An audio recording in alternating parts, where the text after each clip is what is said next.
Jadi sahabat Indonesia, saat ini kita mau lihat bagaimana konsep ketuhanan menurut Rocky Gerung. Dan karena Rocky Gerung ini sudah sejaman dengan kita, sehingga kita mau lihat beliau bicara langsung tentang ketuhanan. Berbeda mungkin kemarin seperti Thomas Aquinas maupun Immanuel Kant, yang kita tidak dapatkan videonya bicara langsung tentang ketuhanan. Oleh karenanya, mari kita lihat bagaimana Rocky Gerung itu bicara mengenai ketuhanan berikut ini. Tuhan yang disembah oleh Nabi Ibrahim, disembah oleh Yesus, disembah oleh Musa, oleh Nabi Muhammad. Kan sama kan Tuhannya? Jadi apa yang membedakan tuh? Yang membedakan adalah Islam datang terakhir tuh. Karena itu Islam menyimpulkan bahwa yang akan datang mengikuti yang terakhir tuh.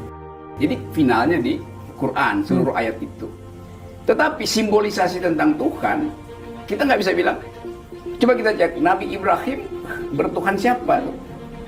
Kan kita nggak bisa cek. Kita mesti andaikan dia bertuhan seperti yang diterangkan oleh Quran. Yesus juga sama. Tapi orang lihat hal yang historis. Yesus itu kedudukannya Nabi atau Tuhan itu. Bagi orang Yahudi, Yesus bukan Tuhan. Bagi orang Kristen, Yesus adalah Tuhan. Tapi kemudian ketuhanan itu dipersoalkan. Mengapa ada konsep Trinitas? Silahkan lihat bagaimana perdebatan teologi di awal abad ke-100 yang menyebabkan ada formulasi tentang Trinity itu. Kan itu debat teologisnya tuh. Saya baca semua itu tuh. Jadi belajar itu harusnya komprehensif supaya kita memiliki pemahaman yang luas seperti Rocky Gerung ini. Membaca semua perdebatan teologi di awal-awal Masehi, sehingga seperti inilah beliau bicara, lumayan luar biasa dalam berbicara teolog. Kita saksikan selanjutnya.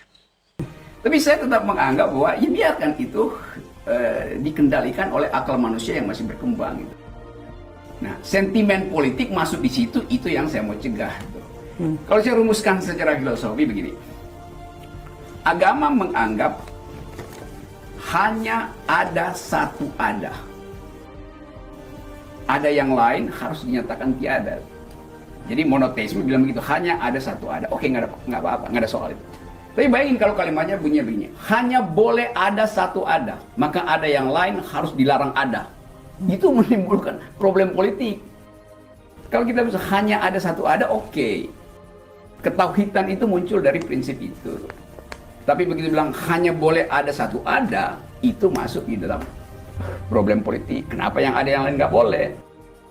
Kalau orang ateis, dia bahkan, jadi kalau dibilang begini, orang ateis musuhi Tuhan gitu. Ya bagaimana mungkin orang yang nggak punya konsep tentang Tuhan musuhi Tuhan?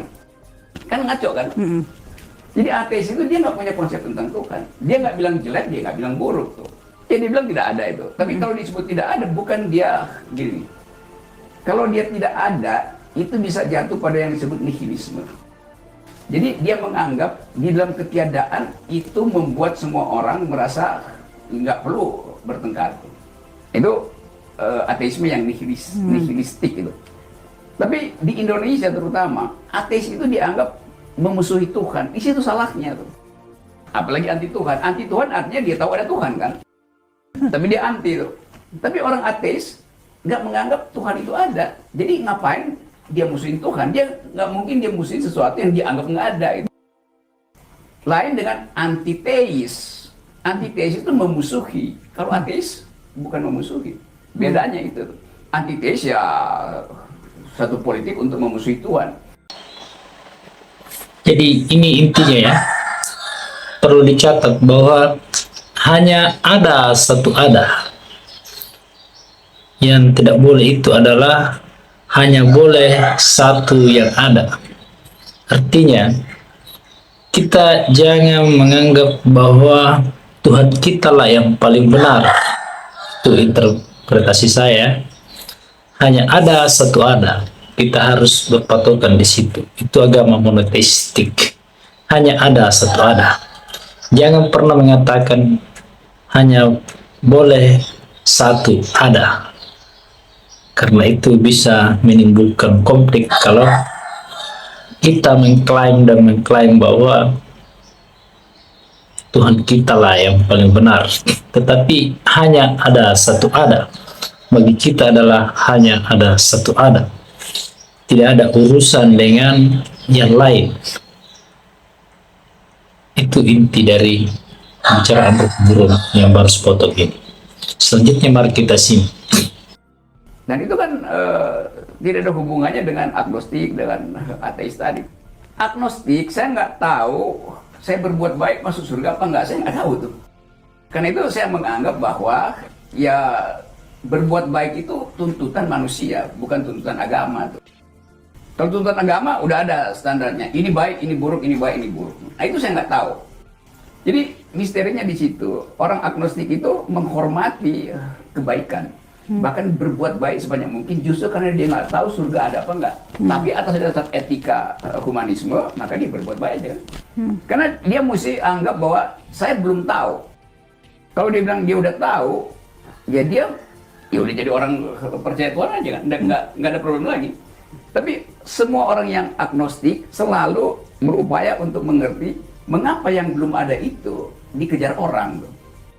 Jadi dia selalu ada dalam kondisi bertanya. Kalau saya tahu sesuatu ada, saya nggak mungkin jadi agnostik. Maka saya anggap itu udah final. Tetapi saya menduga bahwa orang lain menginginkan saya sudah final. Padahal orang itu kalau saya bicara, dia nggak bisa terangin ke saya apa itu final kan. Karena itu supaya aman saya bilang saya tidak final atau belum final itu. Misalnya begini, ini konsep saya coba bikin lebih teknis ya. Orang debat tentang apakah pluralisme agama itu boleh apa enggak. Kalangan Muslim menganggap bahwa ada yang bilang ya boleh. Karena apa? Karena itu kehidupan bermasyarakat, pluralisme itu. Ada yang final itu. Semua Tuhan benar gitu. Itu kan pandangan pluralisme. Tetapi versi lain di dalam agama Islam menganggap nggak boleh ada pluralisme. Boleh ada pluralitas. Kan itu intinya. Jadi nggak bisa misalnya agama lain benar, Islam juga benar, lalu nggak ada semacam eksklusivisme. Padahal agama tumbuh dengan eksklusivitas. Gitu. Maka yang lain itu, eksklusivitas artinya yang lain itu mesti dianggap salah. Gitu. Supaya imannya bersih. Nah saya hormati itu. Jadi dalam beragama itu ada namanya inklusif ataupun eksklusif. Inklusif itu menganggap bahwa semuanya benar, dia berada pada semua titik. Tapi eksklusif itu menganggap bahwa inilah yang paling benar dan itu semestinya ada untuk mengukuhkan keyakinan kita bahwa kita berada di jalur kebenaran. Namun kita jangan karena menganggap paling benar sehingga menjustifikasi yang lain bahwa ini salah, ini tidak benar, ini harus disingkirkan. Karena kan dalam beragama adalah bagimu agamamu dan bagiku adalah agamaku. Seharusnya di posisi itulah yang paling tepat supaya tidak menimbulkan yang namanya konflik. Nah yang ngaco adalah kalau begitu orang masuk di dalam perdebatan politik, doktrin itu juga dibawa, nggak bisa. Dalam masyarakat demokratis berlakulah prinsip pluralisme itu. Pluralitas itu fakta sejarah bahwa ada pluralitas. Tapi menyebut pluralisme artinya jangan klaim kebenaran. Nah bagi orang yang beragama kebenaran mesti diklaim tunggal. Hanya boleh ada satu ada. Ya, karena itu saya ingin bedakan itu. Tapi kan orang ingin dapat kelegaan. Mau tahu poin saya apa gitu. Waktu saya bilang poin saya ada 3 tuh, tergantung konteksnya apa. Kalau orang bilang kok Anda nggak konsekuen, justru konsekuen karena saya bedakan wilayah sakral, wilayah profan, dan wilayah sosiologis. Itulah Rocky Gerung, bagaimana dia atau beliau berbicara tentang Tuhanan yang sungguh sangat luar biasa. Assalamualaikum warahmatullahi wabarakatuh. Jangan lupa di subscribe ya.